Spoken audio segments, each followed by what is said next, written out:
Imagine you are drinking your morning coffee, looking at your phone, and suddenly, without a single warning siren or alert, the sky outside your window erupts into a flash of light that is temporarily brighter and hotter than the sun itself. It makes absolutely no sound. The entire world is bathed in an unnatural, blinding white glow.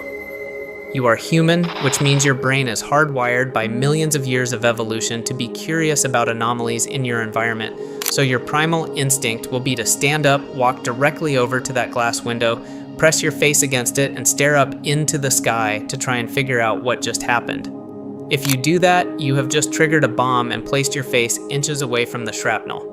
Because that flash wasn't a trick of the light or a weird lightning strike, it was the arrival of a cosmic assassin known as a Meteor Airburst. A rock the size of a 6-story building, traveling at 40,000 miles per hour, just slammed into the Earth's atmosphere and detonated miles above your city, releasing the energy of 30 atomic bombs.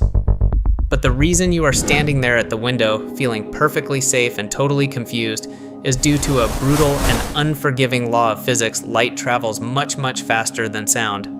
The blinding flash of the explosion reached your eyes almost instantly, telling your brain that an event has occurred, but the physical shockwave, a massive, invisible wall of highly compressed air moving at supersonic speeds, is still miles away, hurtling towards your house right now.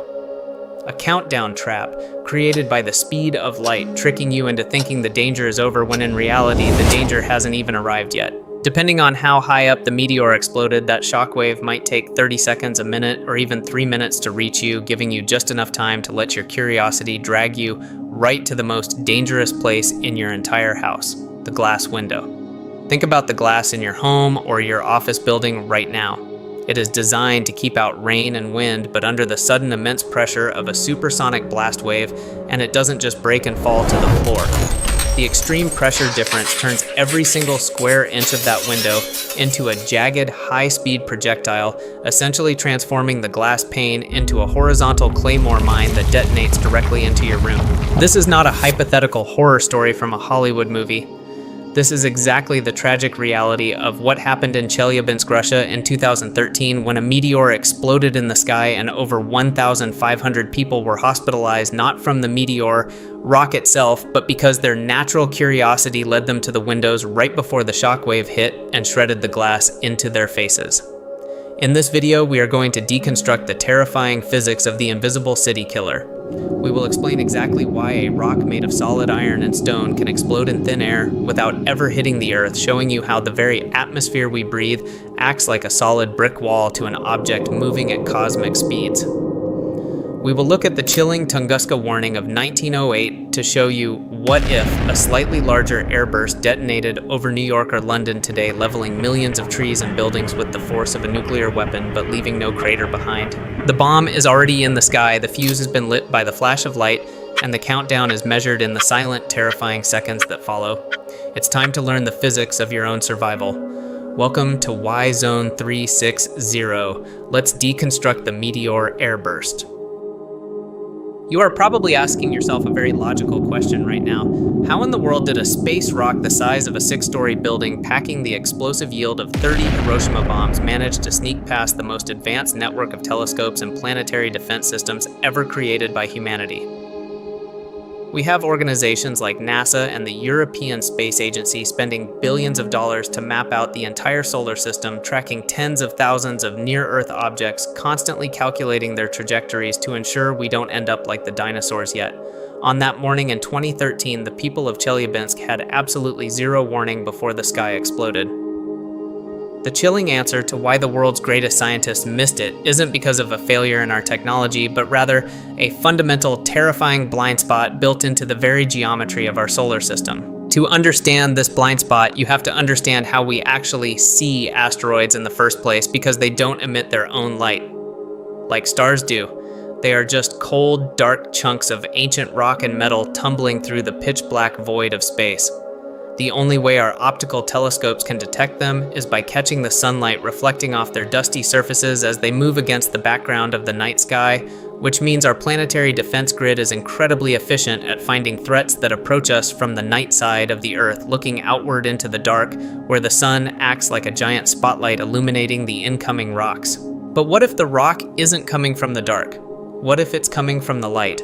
This is the fatal flaw in our armor, because if an asteroid's orbit brings it towards Earth from the direction of the sun, it is entirely swallowed by the sun's blinding glare, rendering it completely invisible to every ground-based optical telescope on the planet. That is exactly what happened with the Chelyabinsk meteor. It approached us from the day side, hiding perfectly within the blinding glare of the morning sun, crossing millions of miles of space completely undetected until it slammed into our upper atmosphere and announced its arrival with a blinding flash. It was the perfect cosmic ambush. We like to believe that our modern technology has conquered the unknown, that our satellites and supercomputers have turned the solar system into a safe, predictable, well-mapped neighborhood, but the truth is that the universe is vast and our vision is incredibly narrow. Tell us in the comments. Does knowing that there is a massive, unsearchable blind spot right above our heads during the day make you feel differently about our advanced space programs? Is it terrifying to realize that sometimes, no matter how much money we spend, we are just sitting ducks? Why did it explode in thin air? What invisible force could possibly take a solid chunk of ancient iron and stone forged billions of years ago in the early solar system and shatter it into dust miles above the surface of the Earth? The answer isn't that the rock was weak. The answer lies in the brutal, crushing physics of speed and the invisible brick wall that we call the atmosphere.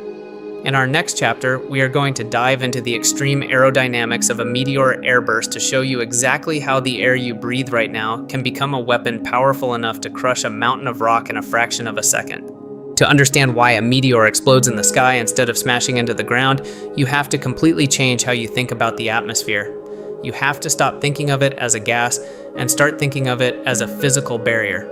When an asteroid is floating in the deep vacuum of space, there is zero resistance, allowing it to travel at mind-bending cosmic speeds like 40,000 miles per hour without feeling a thing.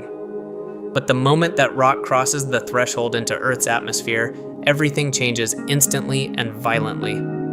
It hits the air so incredibly fast that the gas molecules literally cannot get out of the way in time, causing them to pile up and compress directly in front of the falling rock, creating what scientists call a bow shock.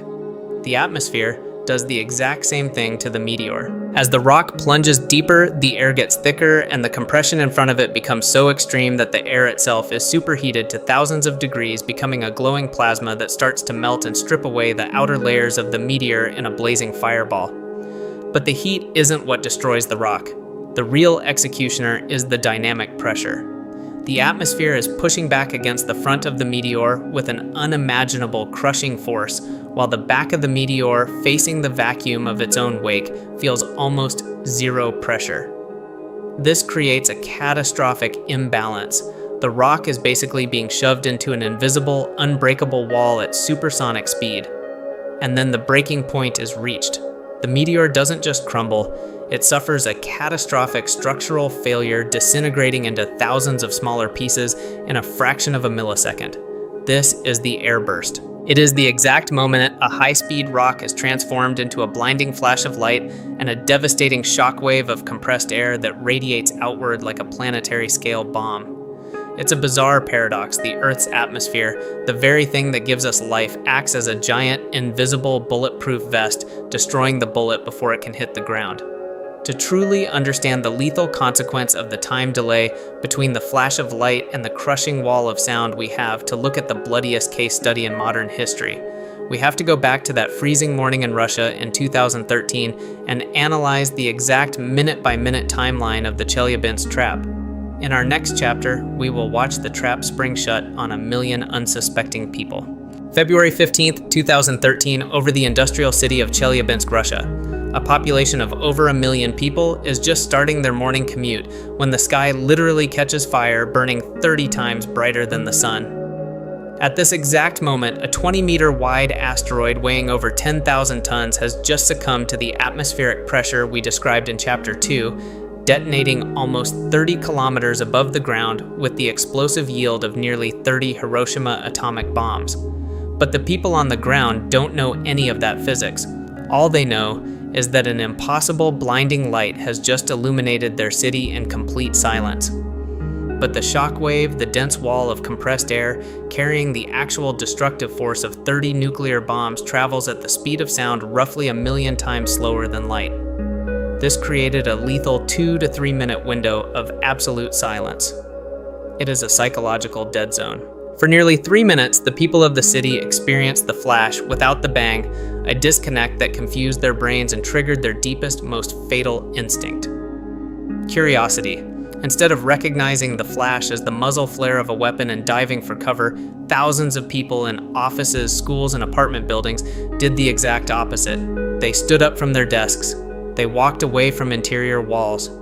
They moved directly toward the large exterior glass windows of their buildings, pressing their faces against the panes, pointing their cell phone cameras at the lingering smoke trail in the sky, completely oblivious to the supersonic wall of force that was hurtling down toward them through the freezing morning air. When the shockwave finally slammed into the city, it didn't announce itself. It simply hit. The impact bowed the glass windows inward past their breaking point in a fraction of a millisecond. The glass shattered, and the immense pressure differential behind it turned every single shard into a jagged high speed. Of the more than 1,500 people who required emergency medical treatment that day in Chelyabinsk, virtually none were injured by falling meteorites or the heat of the blast. The overwhelming majority of the casualties, the deep lacerations, the severe trauma, the blinded eyes were caused entirely by flying glass. It is easy to sit here now and say we wouldn't have done the same thing, but human nature is incredibly predictable. If you were sitting at your desk right now and the sky outside turned blinding white without a single sound, what is the absolute first physical movement your body would make? Would you dive under your desk or would you stand up to look? Be totally honest in the comments. Your instinct might be the thing that gets you hurt. The Chelyabinsk event was a terrifying wake-up call. But what happens when the rock isn't 20 meters wide? What happens when it's double or triple that size, creating an airburst so powerful that it doesn't just break windows but literally flattens entire forests and incinerates the landscape below it? To understand the true apocalyptic potential of an invisible city killer, we have to look back over a century to the most powerful and mysterious impact event in recorded human history. On the morning of June 30th, 1908, in the remote, desolate wilderness of the Siberian taiga, a meteor estimated to be between 50 and 80 meters wide, just 2 or 3 times the size of the Chelyabinsk rock, entered the atmosphere and detonated at an altitude of roughly 5 to 10 kilometers. The resulting airburst released energy estimated at up to 15 megatons of TNT. The shockwave from the airburst slammed into the earth with such ferocity that it flattened 80 million trees over an area of more than 800 square miles. That is an area of total devastation roughly the size of Tokyo or Greater London, instantly reduced to a flattened wasteland of splintered wood and ash. What if the Earth had rotated just a few hours further, or the asteroid's trajectory had been slightly different, placing that airburst directly over a modern metropolis like New York City, London, or Beijing today? Do you think humanity is prepared for a Tunguska-level event over a populated area, or are we just gambling on luck? Let us know your thoughts on our planetary defense in the comments. We are going to rewrite your survival instincts right now. Rule 1. See the flash hit the floor. This is the most critical, counterintuitive action you must learn. When a light brighter than the sun fills your room, your instinct screams, "Look." You must override that instinct. You must scream, "Bomb." Do not look at the light. It can blind you. Do not walk to the window. Do not grab your phone. Treat the flash exactly as you would a nuclear detonation. Drop to the ground instantly. Crawl under a sturdy table or desk if one is within reach. You are not hiding from the light, you are hiding from the invisible shockwave that is racing towards you at the speed of sound. You are putting a barrier between your fragile body and the thousands of razor-sharp glass shards that are about to explode into the room. Rule 2. Respect the countdown. The silence after the flash is not safety, it is the fuse burning down. The shockwave can take anywhere from 30 seconds to 3 minutes to arrive depending on the altitude of the explosion. Do not stand up. Count to 100, count to 200, wait for the boom, and even after the first shockwave hits, stay down. There can be secondary waves collapsing structures and falling debris. Only when the silence returns and settles for good is it safe to move. The Meteor Airburst teaches us a profound lesson about our place in the universe. We often look at the sky with wonder, seeking beauty and mystery.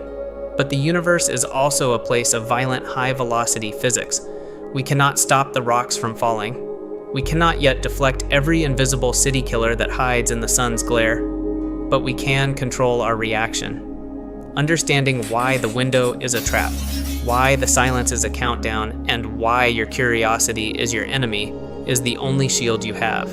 And that understanding is what separates a tragedy from a survival story.